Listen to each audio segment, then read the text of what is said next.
Good evening, everyone. We'll go ahead and call the June 3rd Planning Commission meeting to order. If you'll all join me in standing for the Pledge of Allegiance. Under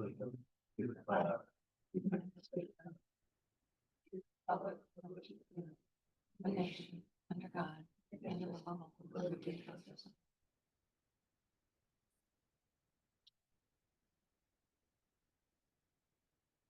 Thanks, everybody. And again, welcome to tonight's meeting. We'll move on to the introductions. I'll start with myself. I'm Tyler McCloskey, the chair of the Planning Commission, and we'll go all the way down to my right. Joe? Joe Morrison, Planning Commissioner. Tiffany Mitchell, Planning Commission. Annette Stewart, Planning Commission. Daphne Bailey, Planning Commission. Paul Fontenot, Planning Commission. Jim? Jim Fisk, Principal Planner. Nick Bond, Community Development Director. Connor Dahlquist, Associate Planner. All right, and I don't think we have any planning commissioners online. And for number 4, the approval of minutes, it looks like we don't have the minutes tonight because of the fun we had with the Zoom last session. So those will be open or ready for review at the July meeting. And now we'll go ahead and move on to the business items. 5A, the public hearing 2025 comp plan amendments. Jim? Wait. Mr. Chair, I would like to recuse myself from this discussion because I, the person I work for. Okay. You're leaving.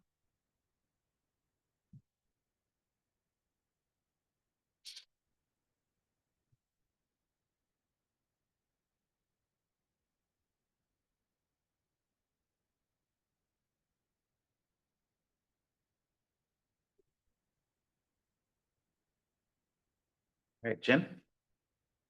Thank you, Jim Fisk, City of Port Orchard. Tonight, we will continue our review of the proposed amendments to the city's comprehensive plan for the 2025 update cycle. As a reminder, the Planning Commission opened the public hearing at its May meeting and elected to continue it to tonight's meeting to allow for additional written public comment, specifically regarding item 4, the applicant-initiated comprehensive plan amendment. As of the date of the Planning Commission packet was published, the Department of Community Development received 1 written comment from Bill Palmer that was included in your packet. Since that time, 2 additional written comments have been submitted. These were emailed to the Commission at the close of business today, and hard copies were provided at your seat this evening. In general, the post-packet comments raise concerns related to potential development impacts associated with residential development. It's important to note that the Planning Commission's role is to evaluate the proposed changes to the comprehensive plan land use designation, not to review or approve specific development proposals. Development-related impacts such as traffic, critical area protections, and infrastructure capacity are regulated and mitigated through subsequent development review processes in accordance with the Port Orchard Municipal Code. To date, none of the proposed amendments have been revised since their initial presentation. For reference, the 2025 amendment docket includes 2 city-initiated text amendments and 3 applicant-initiated amendments. 2 items that were initially proposed have been removed from consideration. That is the Sherman Stormwater Park inclusion and, gosh, what was the other one? Oh, the whole avenue rezone. Which will go through a site-specific process. The remaining items before the Commission include 2 city-initiated amendments, 1 to the capital facilities element, the water expenditures table, and the second to the transportation improvement program. The applicant-initiated amendments also, in conjunction with the city's amendment, deals with the capital facilities element, specifically the water expenditures table. 4th item is a map amendment, which proposes to redesignate 13 parcels southwest of Southwest Old Clifton Road and Lloyd Parkway from industrial to medium residential, and to a legislative rezone from light industrial to residential 3. The area is environmentally constrained and not suitable for industrial development. Residential use is likely more consistent with the site's characteristics and existing infrastructure capacity. So tonight, the commission is asked to reopen the public hearing and take any final oral testimony, and then close the public hearing, deliberate, and provide a recommendation to the city council on the full package of the proposed comprehensive plan amendments. City council meeting is tentatively scheduled to consider the commission's recommendation at its June 10th meeting following the completion of the required 60-day Department of Commerce review.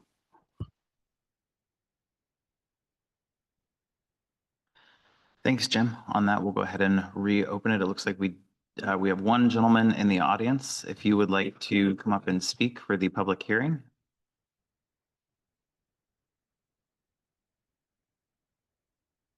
Okay.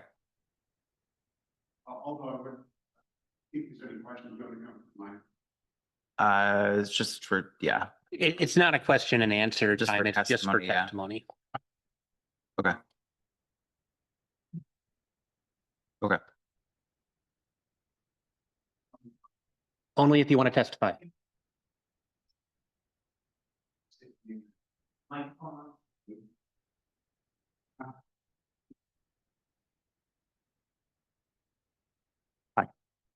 Mike Diaz, the applicant. There was two areas of concerns that came up through the last hearing. And I wanted to let you all know that I have, after the meeting that day, talked to some of the folks on Durkee Lane and also met with them the day after. Since then, we have decided not to go through Durkee Lane. We have another access point on Old Clifton. So that's where we're going to be have our primary access of 70 feet wide access through my properties on Old Clifton. So it doesn't affect anybody. So that's the good news on that. So I'm also sympathetic to change with those folks. And so I have drafted an engineer copied of a proposal, if I get the zoning change, of course, that if you wanted to see and view, that's our plan. Second thing came up that was that I was going to be building apartments on the property. And also I had clarified that wasn't true. So if you were thinking that that's the case, with the R3, I know it opens up the door for apartments. I'm not interested in apartments there. I'm interested in residential. So if it came down to switching from R3 to R2 to satisfy everybody, I would do that as well. I don't need to have R3. So just wanted to throw that concession in if that made everybody a little bit more calmer as far as considering the rezone. So do you have any questions I can answer while I'm up here? It's just for testimony though. Okay, that's it. That's all I want to say. Thanks. Okay. Thanks for coming in. Thank you. And if we have anybody online that would like to give testimony, if you could raise your hand. We have William Palmer raising their hand. Okay, welcome, William. If you could state your name, address, and 3 minutes of testimony. Okay. There's no time limit for this type of public Okay. hearing. Thanks. My name is William Palmer and I'm working with Mike Diaz on this comp plan amendment, your item number 4.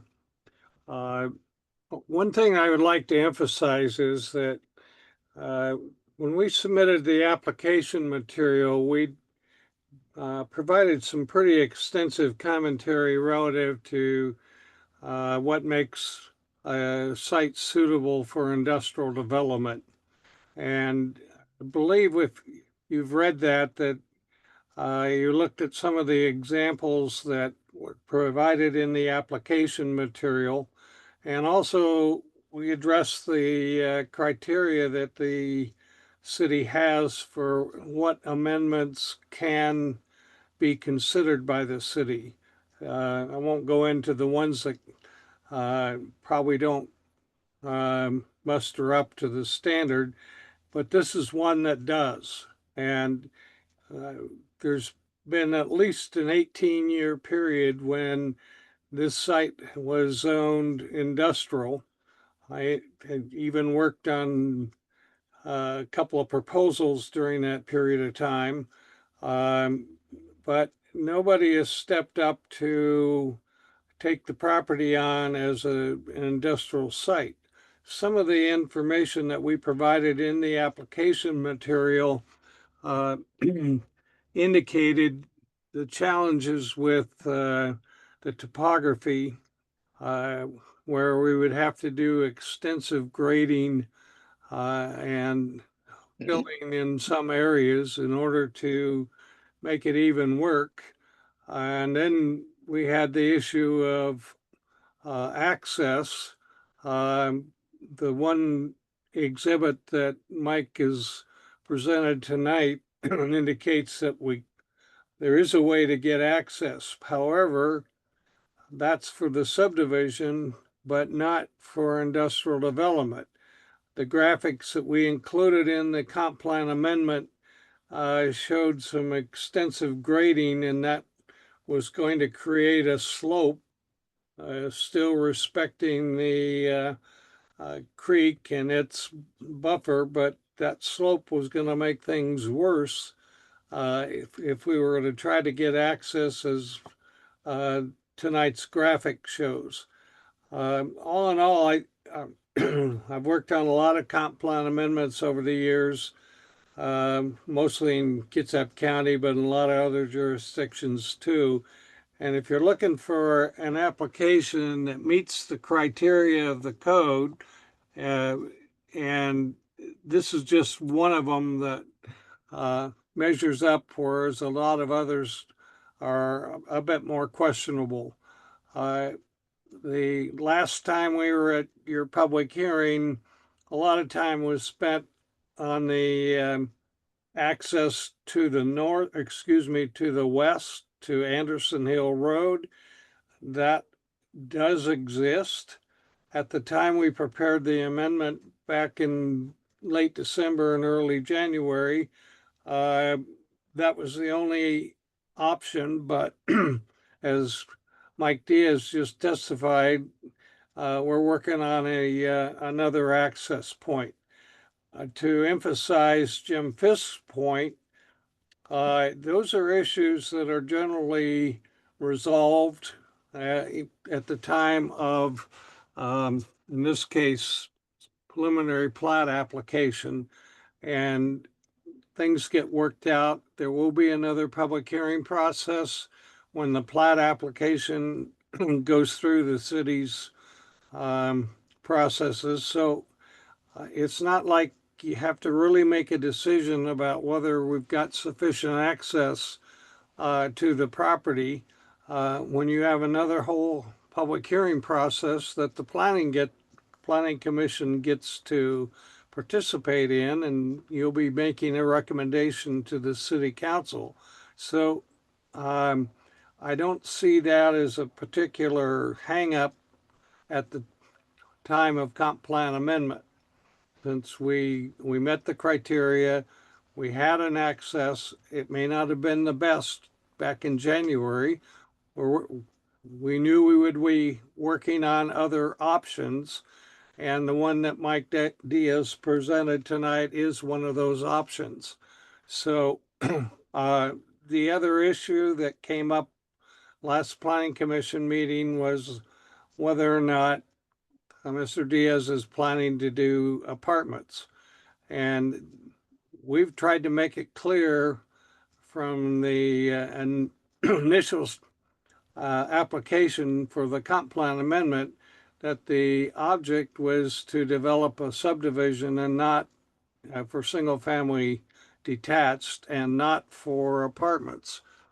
One thing that happened last fall, 2024, your city council was considering whether or not the city maybe had too much multiple family development, a valid question. They came to a tentative answer, but in this case, we're not proposing multiple family. We're only proposing subdivision. We chose R3 to give us the greatest flexibility in the design of that subdivision. What you see in the graphic that Mike Diaz presented tonight is how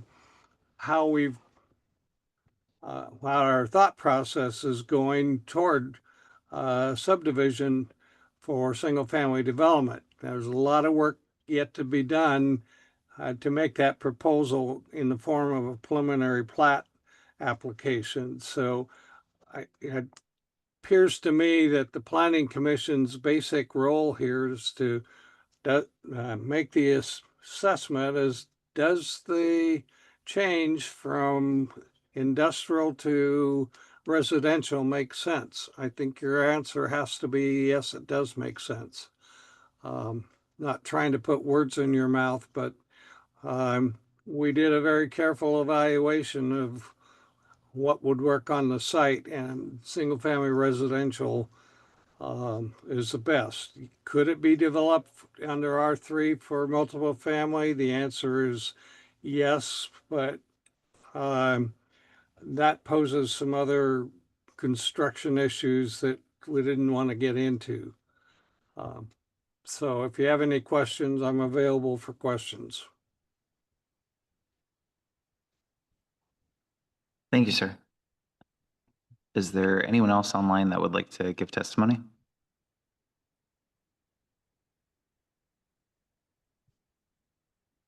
John Medlock has their hand raised. Okay. Welcome, John. If you could state your name and address. John Medlock, 1740 Southwest Durfee. My apologies, I joined a couple minutes late. I joined at the tail end of what I believe was Mike Diaz's presentation, so I didn't hear the beginning of what he said. I guess, yeah, back to my initial and my continuous hang up, and I understand the process, which seems a little rope-a-dope to me, where you're like, oh, we just approve it for rezoning, and then we think about all the feasibility and the issues and the impact after, which I understand that's your thing here.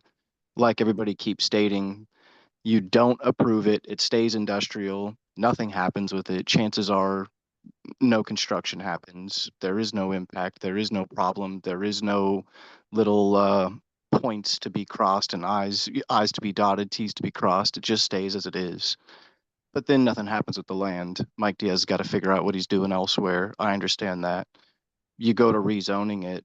Now we're into this thing where all of a sudden we get into a point to where, all right, well, what are we doing? And I get understand, oh, well, that's not where we're at. But that is point of it. I think it is really important to talk about the whole 360 scope of it.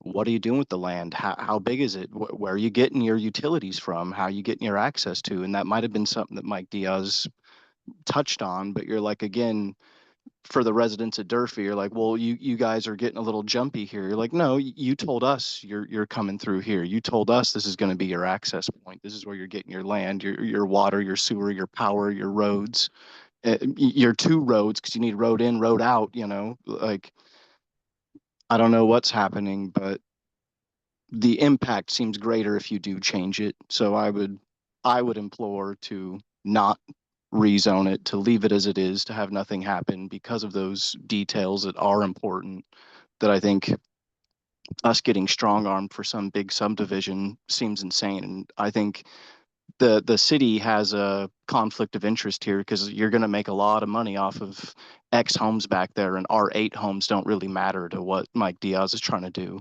But at the same time, you already approved us. We're already here. So I think the burden of construction does lie on Mike Diaz. He's got to figure out how to get around my well, not to just strong arm me off and put me on city water. Oh, I'll hook you up to our terrible, crappy city water that has to get filled. Like, I want my clean aquifer. I don't want his water. I don't want back on the sewer. I don't want to have to pay for that. I get mine for free. I already paid for it. I already invested. I already did my construction funds. So it's just not compatible, in my opinion, to even go down the lane, but I see how we're not there yet. I would just like, I don't know, in my opinion, I think it should stay as it is, and he figure it out. The burden of feasibility is on the purchaser. You knew what you were getting into when you bought this land. You knew it wasn't feasible for industrial. You bought it hoping for a residential change. You bid a big gamble on that. That to me seems a little insane, but whatever. The burden is on you. And I think that was a big gamble. But to say that it's already a done deal, and like the gentleman before said, oh, you have to. The answer is yes. You're like, okay. It's seems crazy. I spent 2 years looking for my property to make sure it was feasible and I could build a nice home on it. And I did a lot of due diligence and I did a lot of work and I worked with a lot of different agencies to make sure I could do what I was trying to do here and that it was, again, feasible and the correct purchase for me. If Mike Diaz spent 2 years doing that on that property, I don't know what he was thinking to go forward with it. It didn't seem very feasible for his initial plans. And for his next plans or your next plan, you're just scrambling at this point because it's not feasible. It seems weird. Sorry to take you guys' time. In my opinion, it should stay industrial, which, as everybody has said, that means nothing's going to happen. There's a lot of land left. You don't have to take every single square foot of the land here to do everything. You can move elsewhere.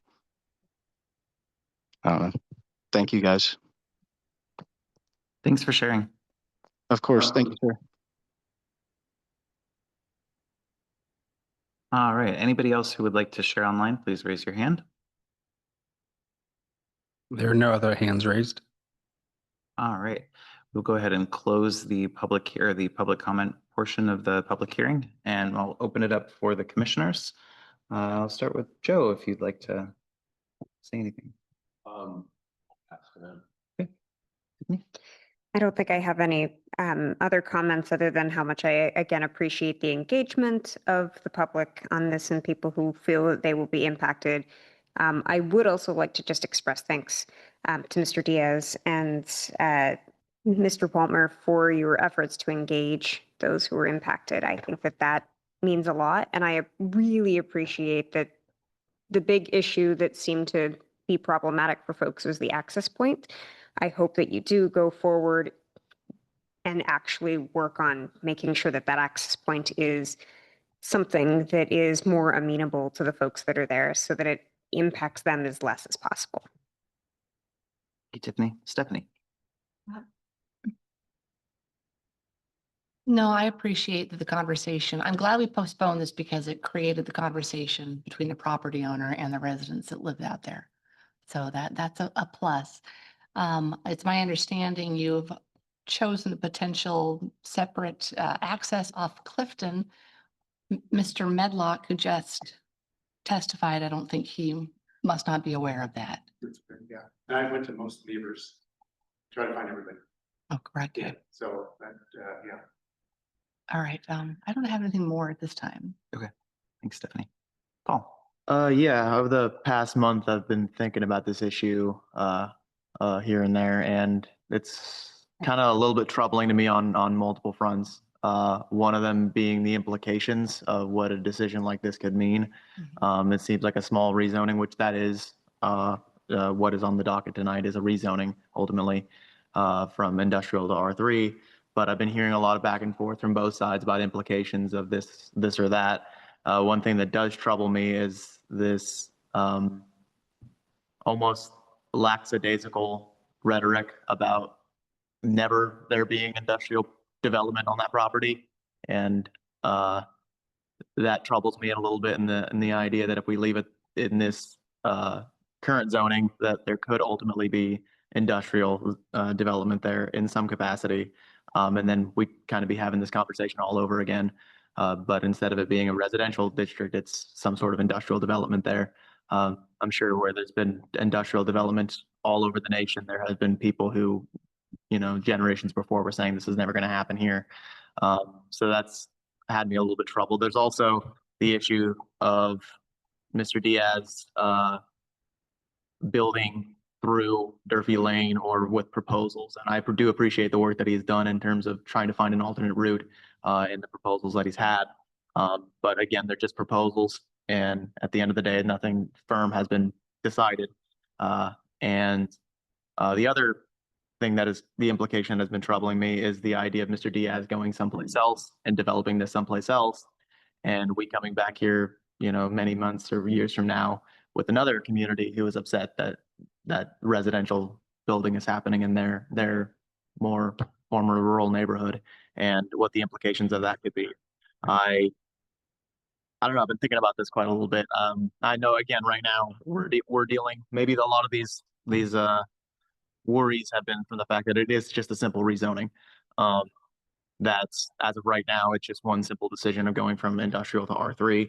Oh, I will mention that one thing I heard from both sides a little bit was what kind of development was going to be there. Mr. Diaz is planning more subdivisions rather than apartments. I'd also read in the testimony that we got that we have, frankly, in the eyes of many people, enough apartments and enough multifamily development. I personally would disagree with that. I would say that if and ultimately a development does go there, that it would be better for it to be multifamily development than it would be to be single family residential development.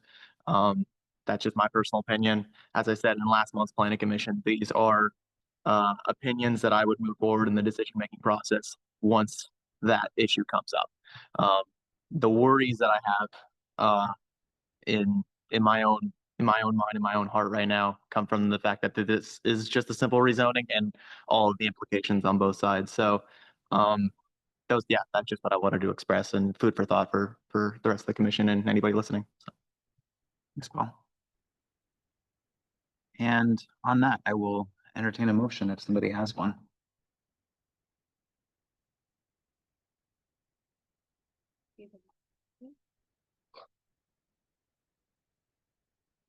I will move to recommend that the City Council adopt an ordinance approving the 2025 Comprehensive Plan Amendment, including updates to the capital facilities element, the Transportation Improvement Program, and amendments to the Comprehensive Plan Map and Legislative Zoning Map as presented. I second. All right, all opposed or all in favor? Aye. Aye. Any opposed? And we have one abstention. All right. We'll wait for Annette to come back before we move on to 5B.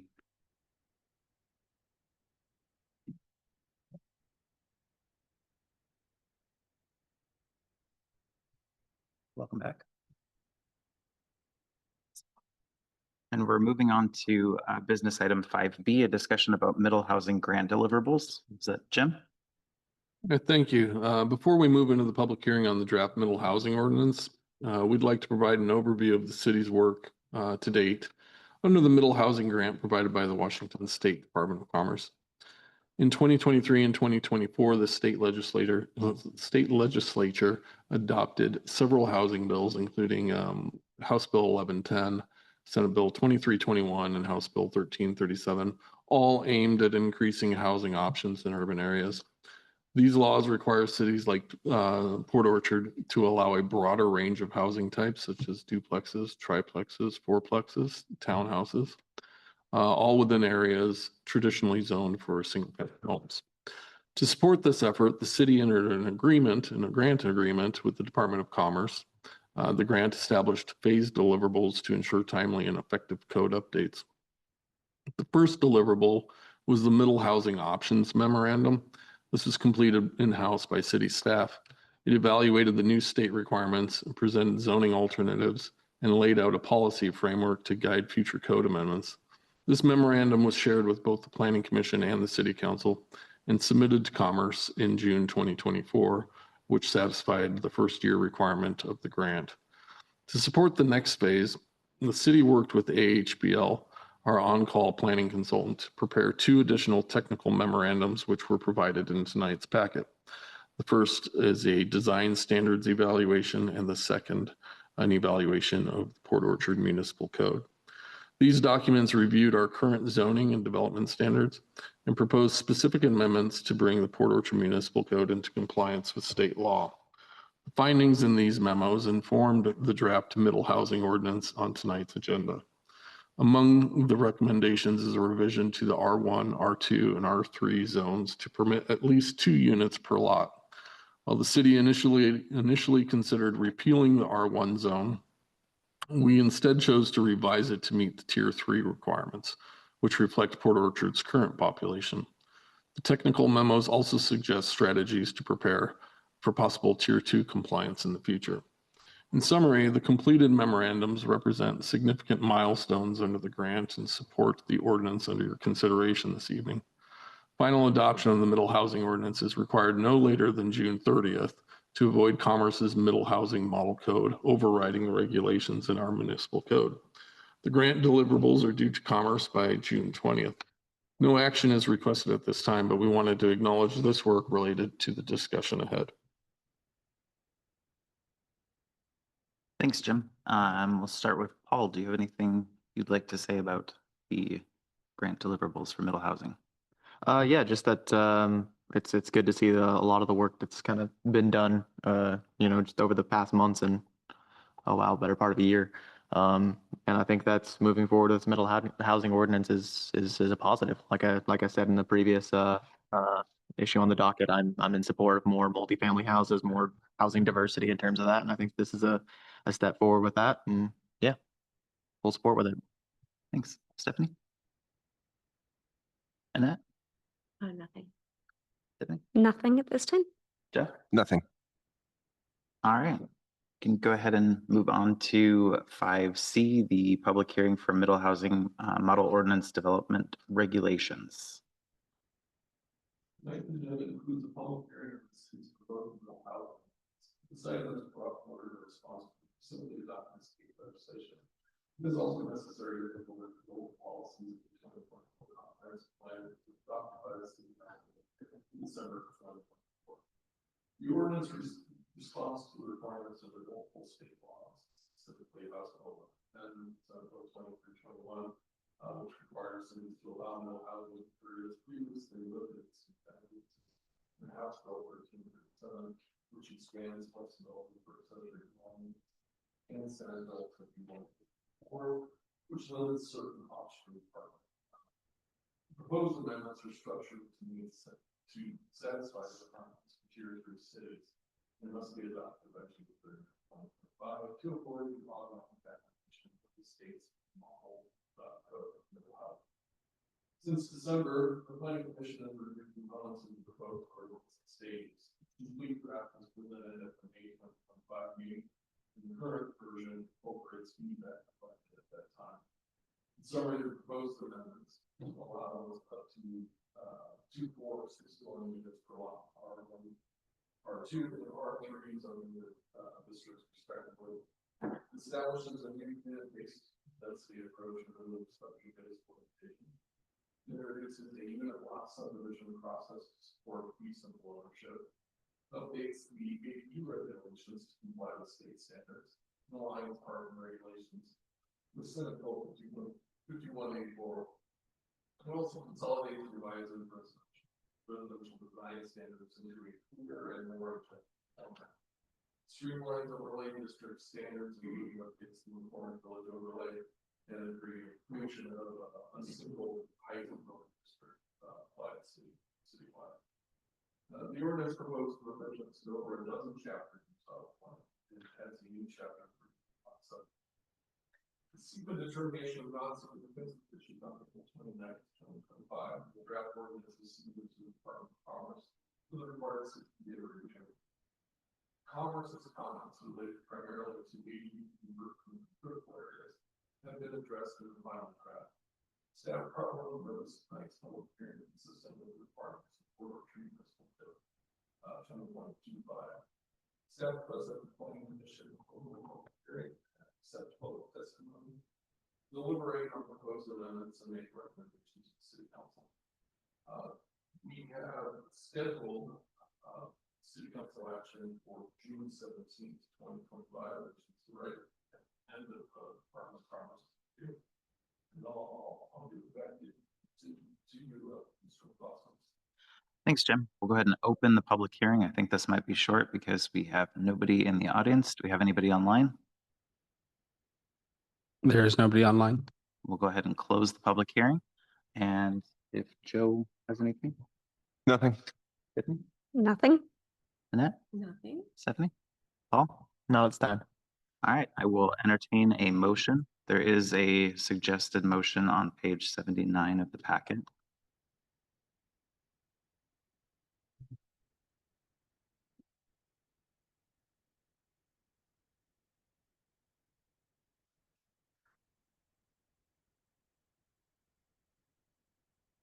I move to recommend that the city council adopt an ordinance approving the proposed amendments to Port Orchard Municipal Code Title 20, collectively known as the Middle Housing Ordinance as presented.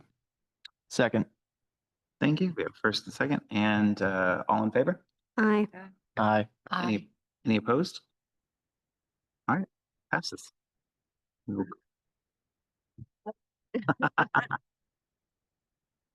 All right, business item 5D, the director's report.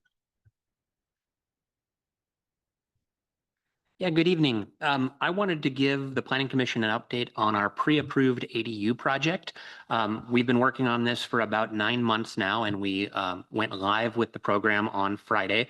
There was a Facebook post from the city, and it was the second most shared Facebook post behind the reopening of the splash pad this year. So people seem to be pretty excited about it. I'm going to share some graphics.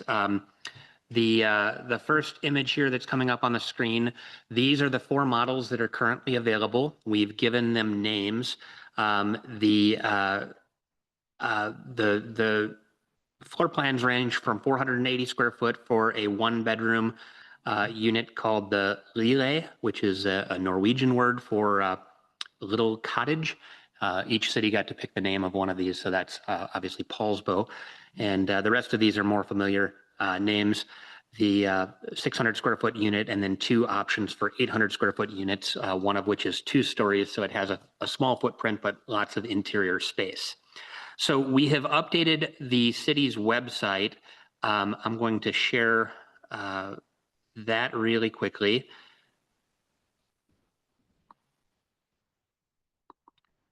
So the website now has, it's catching up with me here. So there's the 4 units on the website. You can click on each one and see the floor plan for the units. There's also 2 additional units that are coming soon. One of them is a 1,000 square foot Rambler, and it is intended so that it can be oriented with a door on the narrow end or on the broad side of the building. And then there's a second unit that is going to be a carriage house, which can be configured as either a 2-story or a 2-bedroom with a 2-car garage, or I'm sorry, a 2-bedroom with a 3-car garage, or a 1-bedroom with a 2-car garage, so that you can basically build on top of your existing parking spaces at your property without actually losing those parking spaces. So those units will be coming out later this year once we get through the plan review process. On the website, we have, there's now a pre-approved ADU plan request form. You have to show that you are eligible to receive the plans, which means that you have property within the county and a site that you've selected for the unit. And then we will share via Dropbox the plans so that you can work with a contractor on developing your site plan. The building plans are already approved. You still have to go through site plan review. And we have written a lengthy and detailed document how to use and construct a pre-approved ADU, and it walks people through the process, suggesting that they hire a surveyor to identify their property corners and talking to contractors about the various options and so forth. We also have included on the website a cost estimate for what the units are going to cost to get permitted, which while the plans are approved, you still have to pull a building permit. You have to pay your impact fees. But right now, the 600 square foot unit out the door is $5,719.24. The larger units will be slightly more than that. The smaller unit will be slightly less than that because we charge building permits based on the square footage of the structure. So you are now able to request the plans. You're now able to apply online for the permits to do this work. The only thing you have to submit is the online application along with the site plan, and we're expecting that we'll be able to turn around the site plans usually within 2 weeks if everything looks good. If there's back and forth, obviously it's going to take longer to make revisions and resubmit your site plan. But the whole idea of this program is to make it easy for people to add space for family members, parents, or just to create a rental unit on their lot, which provides them with income and also helps to increase the supply of housing without changing the character of Port Orchard neighborhoods. So we're excited that that's live. Jim and I are going to go down to the farmers market this Saturday and do some public outreach and share this information with the public and answer questions. The rest of the jurisdictions in Kitsap County are also participating in the program. I believe Paulsbo just took their program live yesterday. Kitsap County and Bremerton and Bainbridge Island are a little bit further behind. And my understanding is that Kitsap County is only going to make this available within the urban growth areas and the Lamerids, which Manchester is a Lamerid.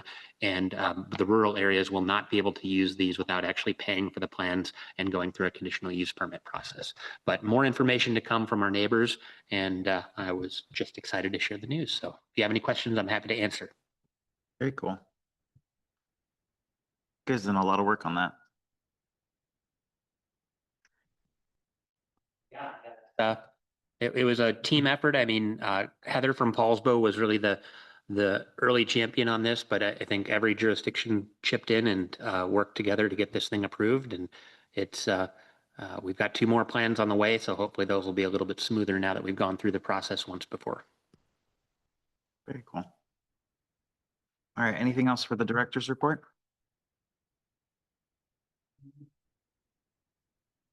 I don't think so.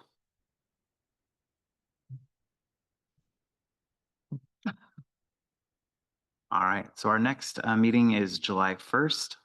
We'll go ahead and adjourn tonight and see everybody on the, I thought we were gonna have final comments. Sorry. I just wanted to share the public's enthusiasm for these new designs, these new ADU designs. As someone who lives in an ADU, I think it's really cool that we're like taking it seriously as not something that's just like a mother-in-law thing. That's actually a residence that people live in.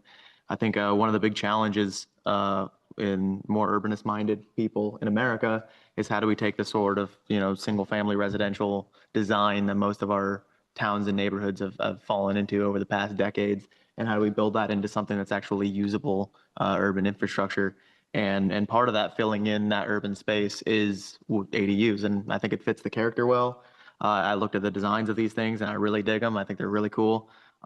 They are super practical, and honestly, they're pretty good for people who don't want something the size of a large suburban house. And I think that's a really cool option. It works to fill in that gap in middle housing that we've been seeking. So really enthusiastic. Just wanted to put a verbal smile on everybody's face. thanks for sharing that, Paul. Does anybody else have anything for the good of the order before I adjourn? Okay, now we'll go ahead and adjourn and we'll see everybody on the 1st of July. Thanks.